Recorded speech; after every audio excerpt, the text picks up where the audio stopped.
Mahing adlaw nin tanan karon dinaa mga choy. Ako day si Choy, ang vlogger nga dili tisoy. Pasensya igo kay ko ninyo mga choy kay karon pa ko nakabalik og upload kay na busy mo ko mga choy. Banin lang ko ninyo karon mga choy moadto ta sa simbahan. Pero before ko moadto og simbahan na mga choy ato sa ning kan-an ning kinilaw dinhi. Bitaw nanihapon lang ko ana daan mga choy kay ron dili ta pasmo ba. Kay lagi na may Bible study sa simbahan mga choy may nang busog ta daan. Sakto sab kayo mga choy nga nahuman og hikay dinhi apang panihapon. Sudanan lang gud nato nagkinilaw dinha mga choy og chicken feet. Ay pagkadugay ko ni makuha ning sudanan ni. Balong gigusla na ning tao. Padugay-dugay pigkuha ha. Ingkiton be. Sa init pa ng chicken feet dinaa mga choy awa gid nako pabawsa eh. Nahinay lamang kog kaon dinhi mga choy kay basin niya matuk-an ta. Unya basta chicken feet biya gid mga choy. Arang kutiha bigid kay ani kanon. Pero og ganahan ka nga dili kuti. Kanan na lang na pati bukog para largo na lang ba. Gamay ngusap tulon dayon largo. Medyo lami-lami sa dakong kaon ning panahon na mga choy kay katulom ko ni dugang ani. Ay nabulgar na hinoon. Di man gid pud nato ikalimod mga choy nga lami gining chicken feet manang magpalami gid atong kaon din ha. Ingon na bigid na mga choy. Boss ragod kay kung wala bi lami ang sudan di biya ka mo kaon.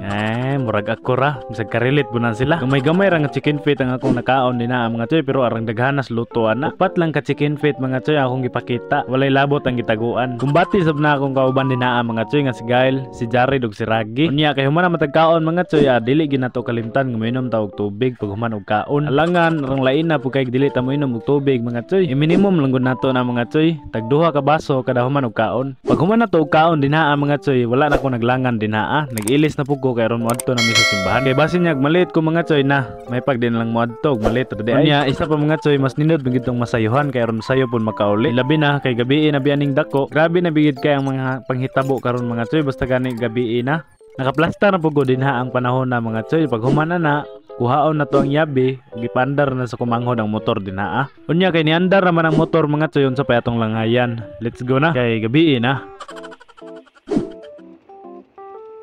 Padulong na sa sa simbahan aning panahon na mga choy. Akong manghod lang akong ipa-drive din ha mga choy kay medyo gikapoy magugikan og trabaho. Unya isa pa mga choy para likay pud sa panuhot ba. Kauban dito na mo na si Ate Sam din ha mga choy kay wala man siya laing sakyan mo na nakisabay ra siya sa mua. Unya dol-dol ra man sa bilang balay sa mua manang niadto na lang siya sa balay karon makisabay.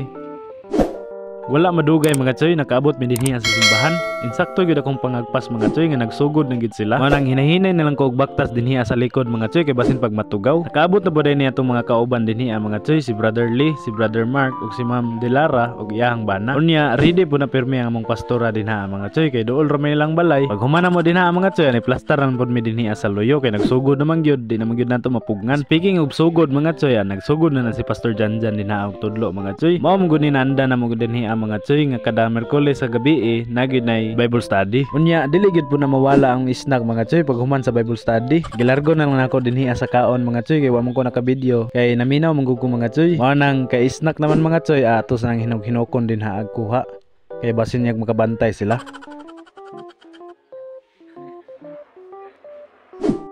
Sa diyang nakakuha na ko mga choy, aksidente nga natusok ang humata din ha sa saging mga choy. Tanawa laging kakarawan nga kamot lagi. Sagday na ng mata din ha, basta kaya kuha makakaon ko din hi. Dili lang day saging ang handa din hi mga choy, napoy kanon kay aron pang panihapon. Manang si Brotherly din ha mga choy, grabing katawa. Dili sab na magpalupig si Ate Sam din ha, nga murag pirti na gyud niyang gutuma. Kay mura na mga guba ang naong mga choy basta magdugmok sa kanon. Pag humanday na ko kaon din ha mga choy, nag-inom na lang pug og tubig. Gamay ra kong gikaon kay busog na biya tagikan sa balay. Ug unya mga choy, video man nagini katapusan. See you on my next video mga choy. Kung aha na sabta mo abot mga katuyans.